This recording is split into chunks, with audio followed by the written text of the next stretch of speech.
Hello everyone, teaching संस्था में एक बार फिर से आप सभी का स्वागत है। और मैंने आपको बीपीएससी टीआरई 3 के लिए और बीपीएससी टीआरई 4 के लिए हिस्ट्री का नोट्स करवाया। उसके पहले मैंने करवाया था आपको बिहार की ज्योग्राफी के बाद मैंने करवाई आपको कल मैंने जो है हिस्ट्री करवाई। हिस्ट्री में आपका बिहार की हिस्ट्री और जो है भारत की हिस्ट्री दोनों ही थी, ठीक है ना। तो बिहार की हिस्ट्री को लेकर चले थे उसमें, लेकिन वहाँ पे हमने सिर्फ़ और सिर्फ 1907 तक ही किया था, ठीक है। 1907 1909 तक, मार्ले मिंटो तक हमने किया था, ठीक है ना। मैंने बोला था आपको कि 2 पार्ट उसके होंगे, एक पार्ट में मैंने करवा दिया था और दूसरा पार्ट रह गया है। तो दूसरा पार्ट आज नहीं बल्कि मैं कल करवा दूँगी। आज हम करेंगे जलकुंड और बिहार की नदियाँ और कुछ जो पत्रिकाएं होती हैं बिहार की, उन्हें हम देखेंगे, ठीक है। चलिए शुरुआत करते हैं आज के सेशन की। पहला आपका है टॉपिक जलकुंड हम देखेंगे। जलकुंड में एक तरफ आप देखेंगे जलकुंड लिखा हुआ है, दूसरी तरफ जिला, और मैंने इसे डायग्राम के जैसा इसको रखा हुआ है ताकि आप देख लें कि एक जगह पे कितनी जलकुंड हैं, कौन कौन से हैं, ठीक है ना। तो सबसे पहली बात आप देख रहे होंगे यहाँ पे राजगीर है, और राजगीर में कौन कौन सी जल कुंड हैं। ये सप्तधारा या सप्त शाखा जिसे कहते हैं, सप्तधारा या सप्त शाखा, ये आपका कहाँ पर है, राजगीर। और राजगीर आप जानते हैं नालंदा में, ठीक है ना, नालंदा। राजगीर क्या है आपका, नालंदा। सूर्य कुंड और गोमुख कुंड, ब्रह्म कुंड। सूर्य कुंड, गोमुख कुंड, ब्रह्म कुंड, ये आपका कहाँ पर है, राजगीर में है। और ये चीज़ मैंने आपको जब ऐतिहासिक स्थल का कल करवाया था वहाँ पे भी मैंने बताया था ये चीज़ डायग्राम के थ्रू, ठीक है ना। तो सप्तधारा, सूर्य कुंड, गोमुख कुंड, ब्रह्म कुंड, ये ध्यान में रखेंगे। उसके बाद आपका मुंगेर में आएगा, तो मुंगेर में आपका सीता कुंड आ जाएगा, भीम कुंड आ जाएगा, ठीक है ना। मुंगेर में सीता कुंड, भीम कुंड आ जाएगा। उसके बाद आपका आता है राजगीर में, फिर से राजगीर में नानकुंड और मखदूम कुंड, ठीक है ना। नानकुंड और मखदूम कुंड भी आपका कहाँ पर है, तो ये भी राजगीर में। अग्निकुंड आपसे पूछेगा तो ये आपका गया में है, अग्निकुंड। फिर आपका आता है लक्ष्मेश्वर कुंड, रामेश्वर कुंड, पंचतर, ऋषि कुंड, जन्म कुंड, श्रृंगार कुंड या ऋषि कुंड जिसे कहते हैं, भरारी कुंड, और आपका आ जाएगा लक्ष्मण कुंड, ठीक है ना। तो ये आपके सभी के सभी, मैंने बताया था कि ये सारे के सारे जितने भी भगवान के नाम अगर आते हैं रामायण से रिलेटेड, तो वो आपके कहाँ पे आ जाएंगे, वो मुंगेर में आ जाएंगे, ठीक है ना। तो ये आपका जलकुंड था, ये ध्यान में रखेंगे। ये इतना आप पढ़ लेंगे तो आपका जो है पेपर यहाँ से आपका कंफर्म हो जाएगा 1 नंबर, ठीक है ना। चलिए अब देखेंगे नदियाँ, ठीक है ना। नदियों में देखिए बिहार का, तो मैंने इसको भी डायग्राम के अकॉर्डिंग ही रखा है ताकि, क्योंकि ये शॉर्ट नोट्स है और आप एग्ज़ाम के टाइम सिर्फ आपको रिवीजन करना होता है, उसकी थ्योरी नहीं पढ़नी है पूरी की पूरी, ठीक है ना। तो यहाँ पे अगर मैं देखूँ, एक तरफ आपका उत्तर प्रदेश है, बिहार की जो सीमा है उत्तर प्रदेश, इधर मध्य प्रदेश और इधर झारखंड से लगता है, ठीक है ना। तो यहाँ पे मध्य प्रदेश मैं बताऊँगी अभी ये क्यों लिखा हुआ है। देखिए इधर आपका उत्तर प्रदेश है, ठीक है ना, ये पूरा उत्तर प्रदेश से लगता है, ठीक है ना। 1 मिनट, ये जो एरिया है ये आपका उत्तर प्रदेश से लगता है बिहार का। फिर यहाँ से आपका ये झारखंड का लगता है और ये आपका पश्चिम बंगाल का लगता है, ठीक है ना। फिर यहाँ पे ये नेपाल।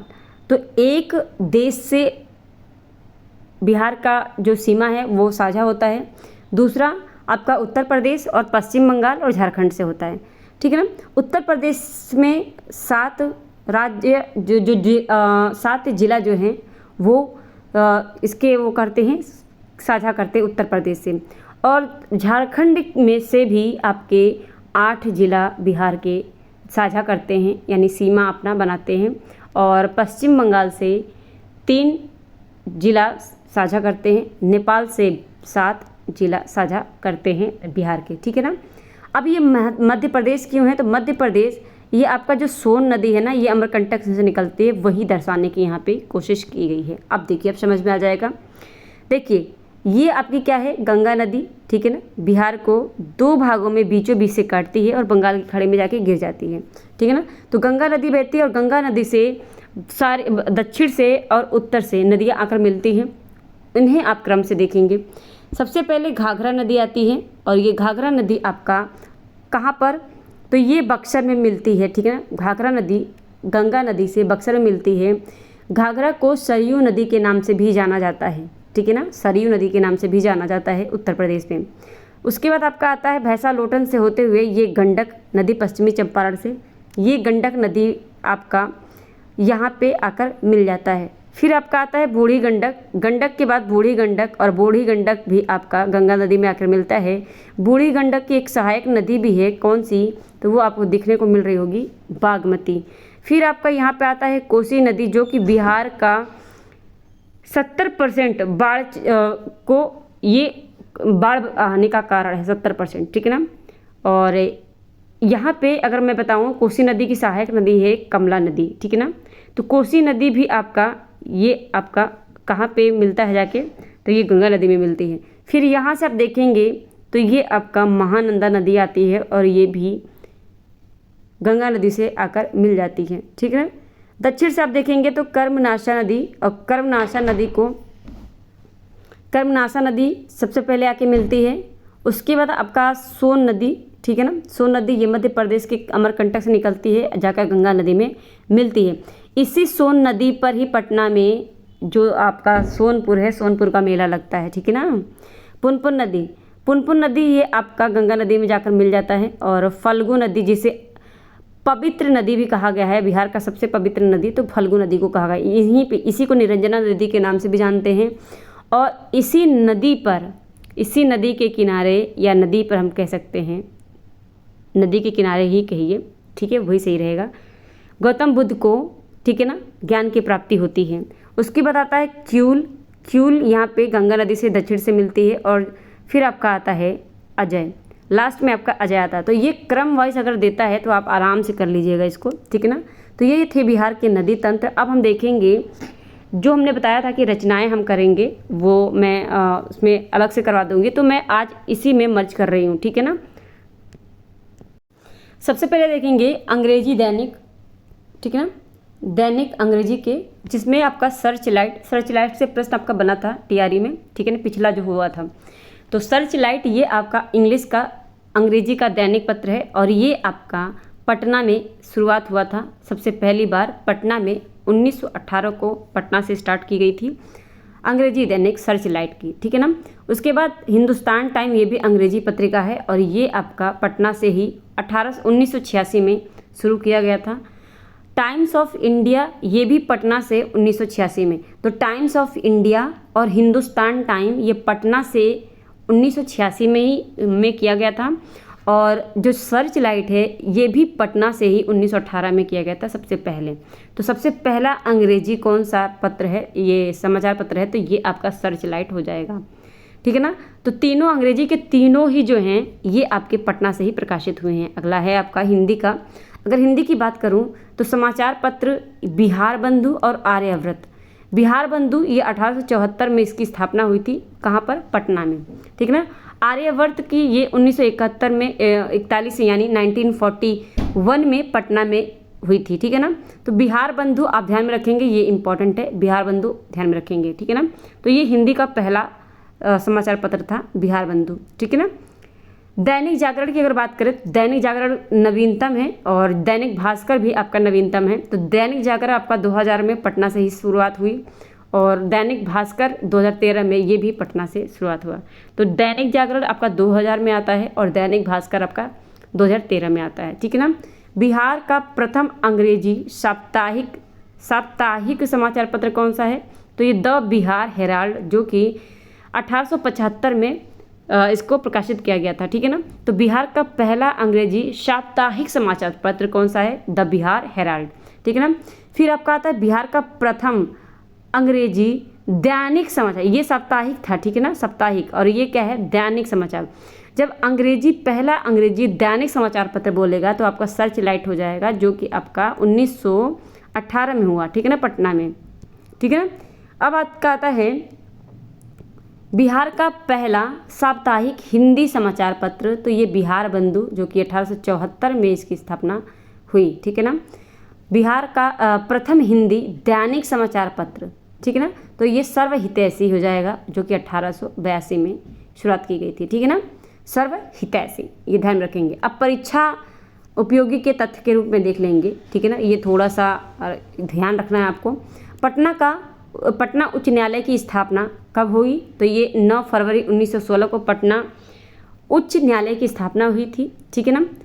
वर्तमान मुख्य न्यायाधीश न्यायमूर्ति के विनोद हैं, ठीक है ना। जो वर्तमान मुख्य न्यायाधीश है वो कौन है? न्यायमूर्ति के विनोद हैं। प्रथम मुख्य न्यायाधीश कौन थे? तो ये सर एडवर्ड चमियार थे, ठीक है ना। सर एडवर्ड चमियार ये पहले पटना उच्च न्यायालय के पहले मुख्य न्यायाधीश थे। लेकिन स्वतंत्रता के पहले की बात हो रही है। स्वतंत्रता के बाद की अगर बोला जाए तो सर क्लिफर्ड मनमोहन अग्रवाल हो जाएंगे, ठीक है ना। पटना उच्च न्यायालय की स्थापना 9 फरवरी 1916 में हुई थी और स्वतंत्रता के बाद सर क्लिफर्ड मनमोहन अग्रवाल 9 जनवरी 1948 से 24 जनवरी 1950 तक रहे, ठीक है ना। फिर आपका आता है प्रथम महिला मुख्य न्यायाधीश कौन बनी? तो पहली महिला मुख्य न्यायाधीश पटना की रेखा मनहर लाल दोषित थी, ठीक है ना, जो कि 21 जून 2010 से 12 दिसंबर 2014 तक रही, ठीक है ना। तो रेखा मनहर लाल दोषित ये पहली महिला मुख्य न्यायाधीश रही। बिहार के पहले लोकसभा अध्यक्ष कौन रहे? वो बलिराम भगत रहे, ठीक ना। बिहार के पहले लोकसभा अध्यक्ष जो कि बलिराम थे, यानी कहने का मतलब है कि बिहार से कौन व्यक्ति था जो पहली बार लोकसभा का अध्यक्ष बना? तो वो बलिराम भगत थे। और पहली महिला लोकसभा अध्यक्ष कौन थी? तो ये मीरा कुमार थी, ठीक है ना, मीरा कुमार। बिहार से सर्वोच्च न्यायालय के मुख्य न्यायाधीश के रूप में किसने काम किया 2009 में? तो ये मीरा कुमार थी, ठीक है ना, ठीक है ना, मीरा कुमार। अब बात करते हैं उप प्रधानमंत्री बिहार से कौन है? तो ये बाबू जगजीवन राम थे, ठीक है ना। तो ये ध्यान में रखेंगे, ये इंपॉर्टेंट है। सारे के सारे जो भी मैंने करवाए आप इसे बस एक बार नज़र डाल लीजिएगा, उसके बाद आप आराम से पेपर दीजिएगा, ठीक है ना। तो कैसी लगी क्लास आप कमेंट करके ज़रूर बताइएगा और सेशन पसंद आई और ऐसे ही आपको और भी मिनी मैराथन चाहिए और भी सब्जेक्ट के, तो चैनल से जरूर जुड़ जाइएगा और ताकि आपके लिए ये नोट्स ज़्यादा बेनिफिट हो। एक बार में आपको सारा डाटा एक साथ मिलेगा, आप रिवीजन करके फटाफट जा सकते हैं। ज़्यादा नहीं, 40-50 मिनट के रहते हैं, तो कुछ ज़्यादा नहीं है इसमें, ठीक है ना। तो आराम से आप अपना तैयारी जो है रिवीजन करके जा सकते हैं। तो इसके लिए चैनल को सब्सक्राइब जरूर कर लीजिएगा, बेल आइकन प्रेस कर लीजिए ताकि नोटिफिकेशन आपको जितने भी मैं मिनी मैराथन लेकर आ रही हूँ उसका नोटिफिकेशन आप तक जाना चाहिए, आपको मिलना चाहिए। इसके अलावा लाइक ज़रूर कर दीजिएगा वीडियो को और अपने साथियों को जहाँ तक आप जहाँ भी शेयर कर सकते हैं हर जगह इस वीडियो को शेयर ज़रूर कर दीजिएगा ताकि सभी तक ये क्लास पहुँचे। मिलते हैं हम अपने नेक्स्ट मिनी मैराथन में। आज के लिए इतना ही, धन्यवाद।